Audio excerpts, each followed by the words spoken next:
যা আসে আমি তাই ফটফট করে বলে ফেলি, পরবর্তীতে নিজেকে সংশোধন করবার চেষ্টা করেছে, তা না হলে কিন্তু তোর জীবনে অনেক দুঃখ আছে। বেশ তাই হবে। তুমি যখন বলছো আজ থেকে আমি নিজেকে সংযত করার চেষ্টা করব, তুমি আমার গুরুজন, তোমার আদেশ তোমাকে মানতেই হবে।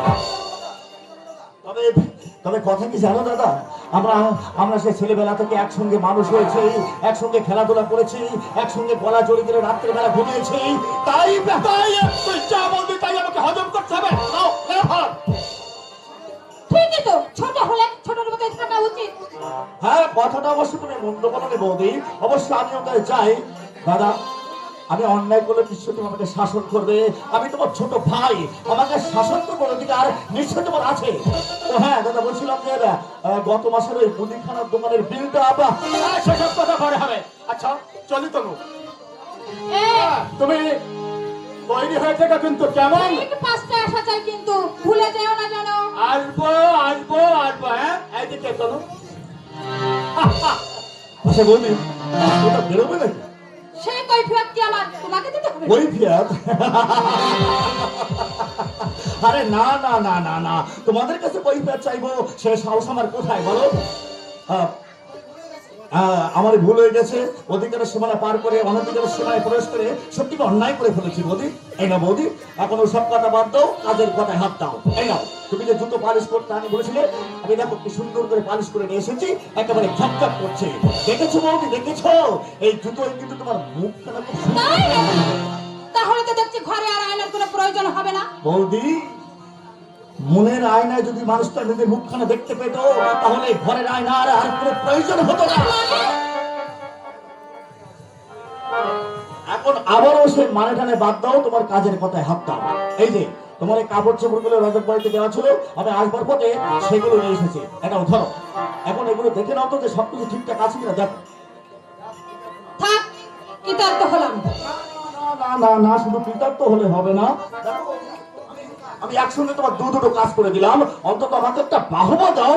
তোমার তো বাহবা দেওয়ার লোক আছে ঠাকুরপো। সে কি? সে শুধু বাহবাই দেবে না, সে তোমার ওই হৃদয়ের সব জ্বালা তার মিষ্টি মধুর কথা দিয়ে একেবারে চুড়িয়ে দেবে। কে সে? কেন? দুর্বা, তোমার হৃদয়ের রানী, ওই দুর্বা রানী। দুর্বা? আরে বাবা, শুনে মনে হচ্ছে একটা আকাশ থেকে পড়লে এমনই ভাবে দেখাচ্ছ তুমি যেন তাকে জীবনে চেনোই না। হ্যাঁ চিনি বলতে চিনি, আমি তাকে খুব ভালো করে চিনি, সে ছোটবেলা থেকে আমি তাকে খুব ভালো করে চিনি। আর চিনি বলে আমি একটা কথা কিছুতে ভেবে পাচ্ছি না, জীবন নাটকে কোন দৃশ্যে যাপনিকা পড়বে। তুমি আচ্ছা ওসব কথা বাদ হয় না, এই বইটা তোমার জন্য আমি আসবার পথে নিয়ে এসেছি, এ নাও।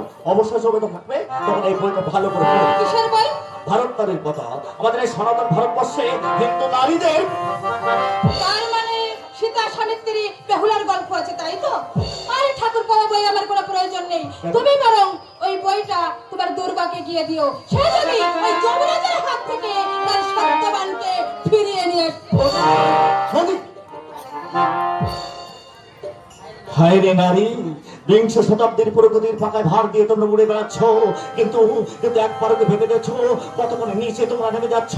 সতী সাবিত্রী আজ তোমাদের কাছে খেলনার প্রতীক, উপহাসের প্রতীক হয়ে উঠেছে তোমাদের কাছে, কিন্তু কিন্তু একবার তোমরা ভেবে দেখেছো যে কতক্ষণে নিচে তোমরা নেমে যাচ্ছ।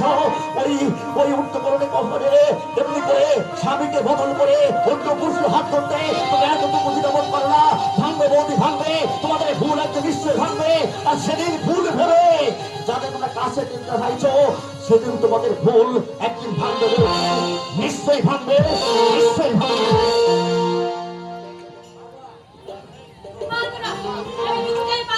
চোখের জলে আমি তোমাদের পা ধুয়ে দিতে পারবো না। আমি তোমার কাছে কথা বলিনি বৌমা, আজকাল তোমার মতিগতি অনেক বদলে গেছে, তাই তুমি সব কথার উল্টে মানে। কোন কথার কি মানে হয় সে শিক্ষা আবার তোমার কাছ থেকে নিতে হবে না।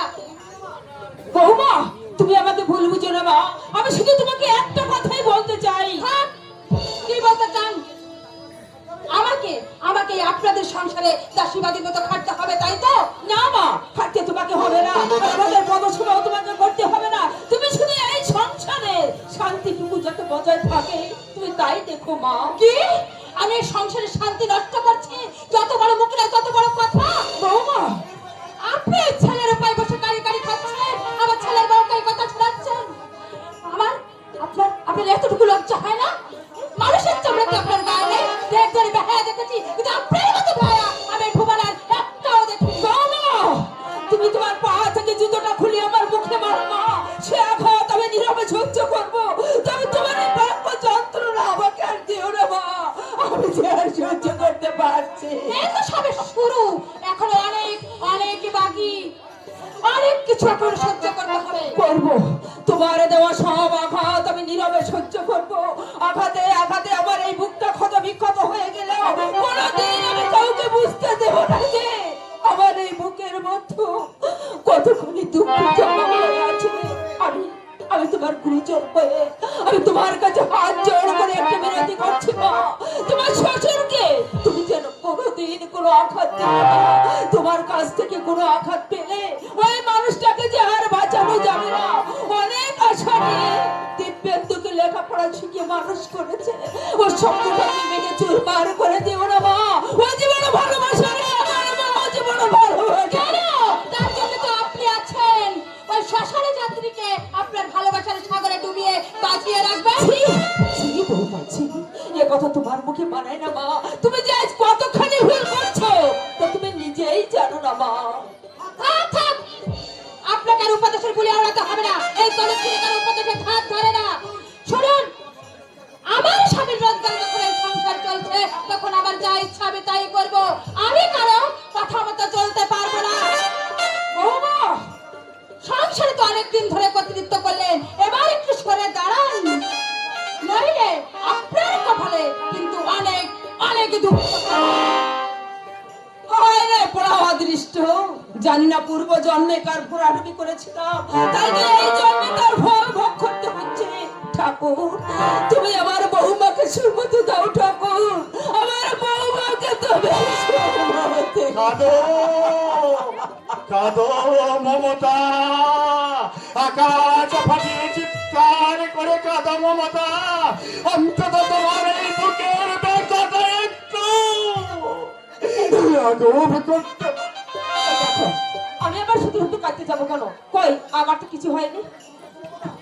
তুমি তুমি আমার কাছে গোপন করছো মমতা, কিন্তু যা সত্য তা তুমি কতদিন গোপন করে রাখতে বলতে পারো মমতা।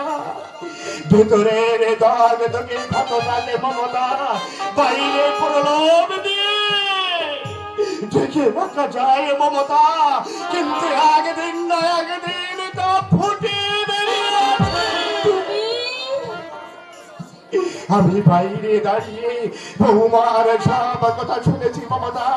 জানো মমতা, ওই দিব্যেন্দু আর বৌমার মাথায় তুমি আর আমি আগে বোঝা হয়ে গেছি।